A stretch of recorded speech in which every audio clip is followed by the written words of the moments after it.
Assalamu alaikum. This is Tania Kazi, a Tasawwuf Sufi wisdom enthusiast, student, for probably as far back as I can remember. I've always been interested in having discussions and talking and expounding on the poetry and the work of Maulana Jalaluddin Rumi, our 13th century mystic who influences our lives to this day.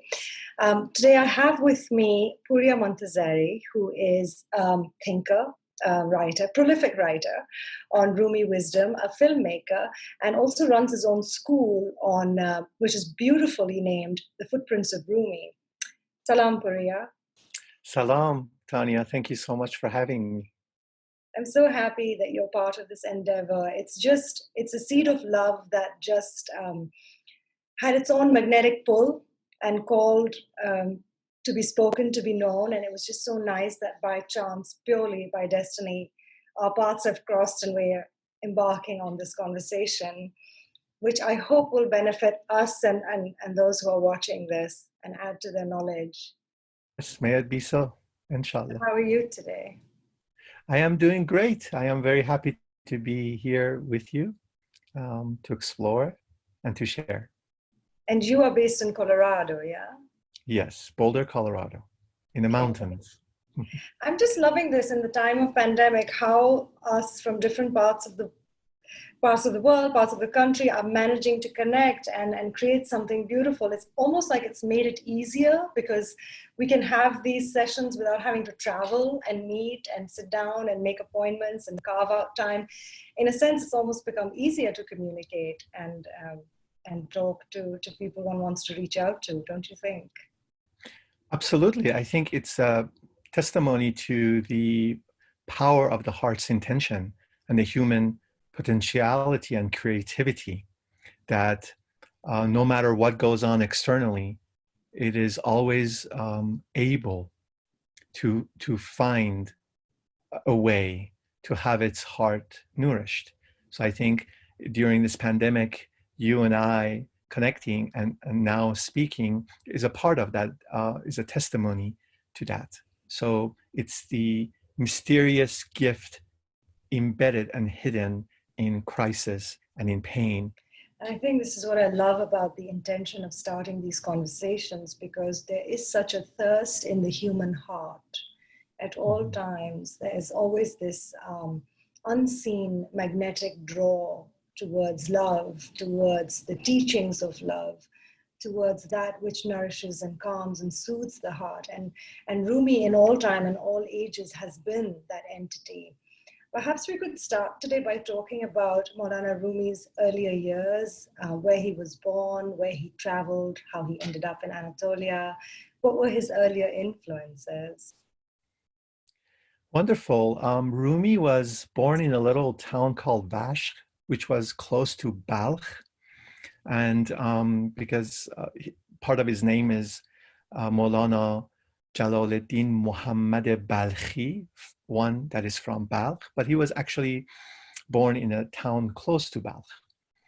And he was raised in a religious family. His father was known as the Saint of the Saints, and his grandfather was also a preacher, and his great-grandfather. So in a way, he was born in a family that was very religious. And then later in the years, through his father's journals, they found out how his father, Bahauddin, was so spiritual and was so connected to the spiritual realm and to Sufism, and hence Rumi's sensitivity himself. So he grew up, and his first teacher was his own father. And there was this incredible love between the two. In a modern way, we can say that he had great parents. His grandma was always present. He was surrounded by feminine energy. He had a very deep connection with his father. His father understood him, saw his sensitivity, spiritual sensitivity, and the visions that he had starting very young. And then later, around the age of 12 or so, due to the incoming invasions of the Mongol and some other issues the father was having of not being understood as a teacher in that area, they choose to migrate with a couple of hundred other people and family members to migrate west, going through Iran, going to Mecca for pilgrimage, going to Baghdad, which was a very religious center, going to Damascus, which at the time was called the city of saints, where all the saints gathered, from multiple religions. And then they finally ended up in Turkey, and a few years later in Konya specifically.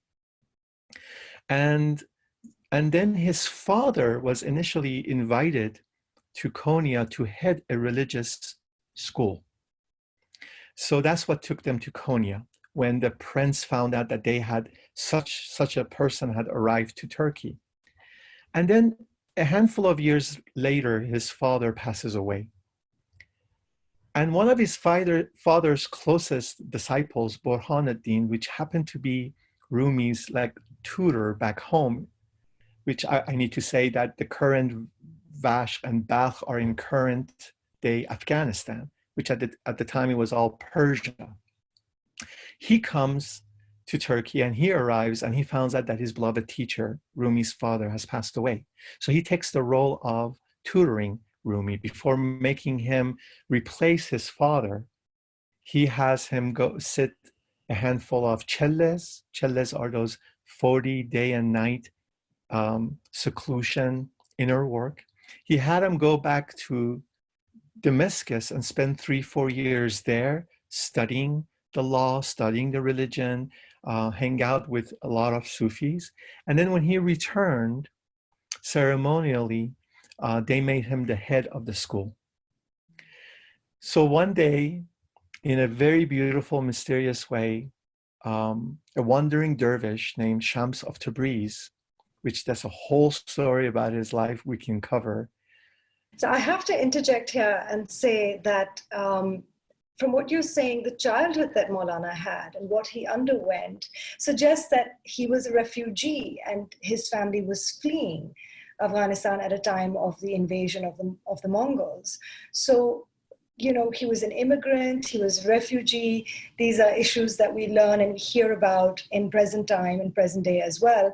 And there's a certain strife and a certain challenge that comes to people who have that kind of a childhood, who go through that kind of difficulty. So it's not like he had an easy or a comfortable childhood as such, though he had loving parents and loving grandparents as well. But he had at an earlier stage, a dose of challenges as well. Absolutely, absolutely. His life is one of hope and possibilities. I did write an article about 3 years ago during the Syrian crisis entitled Rumi Was a 12-Year-Old Refugee, to shed light on that someone who we admire so much did experience a lot of strife, had a lot of loss in his life, had a lot of pain and suffering in his life, and how he turned all of that pain and all of that poison into honey through the heart. Is that he lived at a time that the earth was going through an earthly eclipse. Right. It was only a couple of 100 years, even less than that, after the Crusades. The Mongols were killing and burning everything and everyone at sight. And it was the onset amnesia of the Islamic world, where the Muslims were beginning to forget the initial teachings of the Prophet. So that's when he lived. And his life was full of, kind of had to leave his homeland. There was lost his father, lost his teachers later on. And that just goes to elucidate that right from the beginning, and that's what a lot of Maulana's teaching is also about. That it is the strife, it is the struggle, it is the challenges, it is the heart brokenness that becomes the vessel through which anything beautiful can come out of us. And he experienced all that at such a young age himself. So he lived that reality. Absolutely, a true Arif, a true Sufi, shares what they have lived, and he lived it. That's why he says that every pain and every affliction that comes to you and you experience is really pulling you by the ear to the abode. And one of the biggest gifts that Rumi gives us is that how pain and suffering is actually instrumental when we voluntarily suffer and we become, we inquire into it. I'm not by voluntarily suffering, I'm not saying inviting suffering, but when pain and suffering arises and we are with it and we look into it and we don't resist it, it only takes us home. Right. And it can turn into something sweet. And that in itself is the greatest gift that the Sufis often talk about, that the difficulty and the heartbreak is the way the door of the heart opens. But there's such a perspective that one needs, or a certain lens to look at the world in that time, because in our present time, when people are going through hardship or difficulty, it's very hard to take on that lens and say, oh, well, this is a gift from God, when one is deep in tragedy or loss or sorrow. It requires a certain otherness, a certain other level of awareness to say, well, this is going to transform me and I'm going to welcome it. It takes a lot of heart courage, wouldn't you say? Absolutely. And that's why practices are means to an end, not an end in themselves. All the spiritual practices, be it meditation, contemplation, movement, yoga, prayer, remembrance, chanting, zikr, all of these kind of build those muscles that when crises happen, we are ready for. And the more we practice and the more we go through such challenges, the more we will naturally be able to then wholeheartedly see that it's a gift or it's a great opportunity. But prematurely, if the intellect is trying to force itself to go, okay, you know, she left me, he left me, it really, really hurts, but it must be God's gift. That's just repeating something that is not believed. And I think that's why we practice. Those muscles need to be cultivated. And that's why we practice to experientially be there. And then when we arrive there, then we can say that we have real faith. And then we can understand what people like Rumi actually said. They said it from a place of knowing. And I, hearing that initially, all I can do is set my aspiration towards it. And like, you know, fake it until I make it. Until then, it becomes as true for me as it is for the saint or the mystic that has said it. I like what you said about rituals, because you know, in the Islamic tradition, we are asked to pray 5 times a day. This is one of the basic rituals. And the lives that we are living, it's been kind of a gift to have the pandemic and the lockdown in a sense, because it's forced us to stop being that busy, or at least certainly reflect on the busyness that we create. But these rituals are even more important in the times that we're living, because one can feel so rudderless and so lost. And the rituals are kind of like the pillars in a structure, in the house, in an abode. They're like the pillars that keep the roof in its place. So essential to remember and come back to the rituals. They seem outward, they seem surface level, but in fact, as you said, fake it till you make it, they do, in some way or another, they do inform our inner world, because they do break down the day in a certain, they give our lives a certain structure. So I just wanted to highlight what you said about rituals, because it's so easy for us in the modern world to miss prayers, or to not, you know, do the rituals, or move through life at lightning speed. Absolutely. And I speak to the fact that often that spirituality in a way is a journey from form towards inner meaning, the essence. And everything has a form. Prayer has a form, contemplation has a form. All of these rituals has a form. And Maulana speaks to the danger of spiritual formation, meaning like being attached to the form. The form is a means. At the beginning, yes, there is the struggle to remember, to do the ritual, to get up early in the morning and do the prayer, or to make sure you sit for 20 minutes on your cushion every day. It's a form.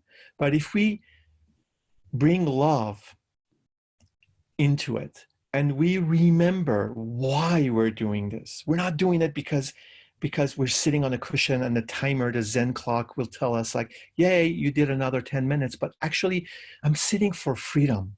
I'm sitting to really see things as they are, right? When I remember, then it helps me to continue doing the form. And then on the journey, the form will reveal its inner meaning.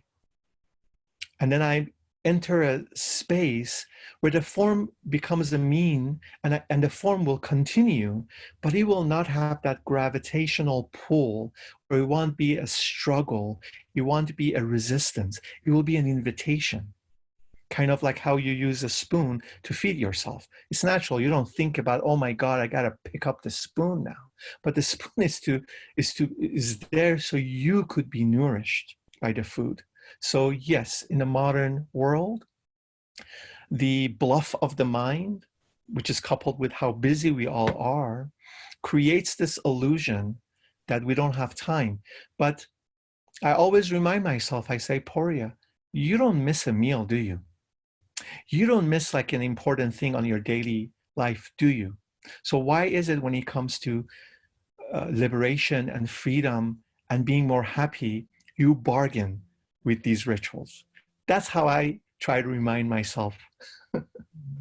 It's important to reflect on that. It's important to bring attention to that, because it's one of the first things that goes out of the window. I know I can speak for myself. I mean, missing a few prayers a day, it kind of ends up becoming a routine when, you know, life is the way that it can be sometimes. But it's amazing. And also one of the most powerful teachings I find really I hold very close to my heart is when Maulana talks about how eventually the ritual, you know, your practices go beyond the ritual. Your love, your desire for connection, your desire for that nearness to the source becomes so profound. You're so trained through the ritual and through your own wanting to be present during prayer that there comes a point you don't need the prayer mat. I mean, you may and you should, but your heart is in constant contemplation and is constantly absorbed by the thought and the love and the yearning for the one. Absolutely, you're spot on. What you're saying is a seed of hope for the individual, for the heart to hear that beyond the form, beyond the ritual, there is a state one reaches when then every step they take, every interaction they may be having with the other, they're driving, they're walking, they're sleeping, they can be in a state of prayer. So form does take us there, right? But it takes some time. And the important thing is that in that time that it takes for one to not lose hope and then try to start from scratch and start from scratch. This is how many of us burn ourselves out, because either we don't remember or know that there is the hope, or we're not surrounded by others that have manifested and remind us of the hope, or whatever it is that we think that's what it is. So then what happens, the form becomes the object, the form becomes a big thing. And then the ego, which is a form itself, battles with another form. And the ego, the nafs, tends to win. But the purpose of meditation is not to meditate just on the cushion. That's saying that meditation is to take it off the cushion. But what you take is cultivated on the cushion. So everything has its beautiful place. Everything has its beautiful. So an art of spirituality is to understand where things belong and give them the right priority. For me to truly be able to meet you and to love the world genuinely, I have to have had that practice inside of me first. If I want to bring some mindfulness and centeredness into the world, into my workplace, I need to cultivate that strongly inside of myself.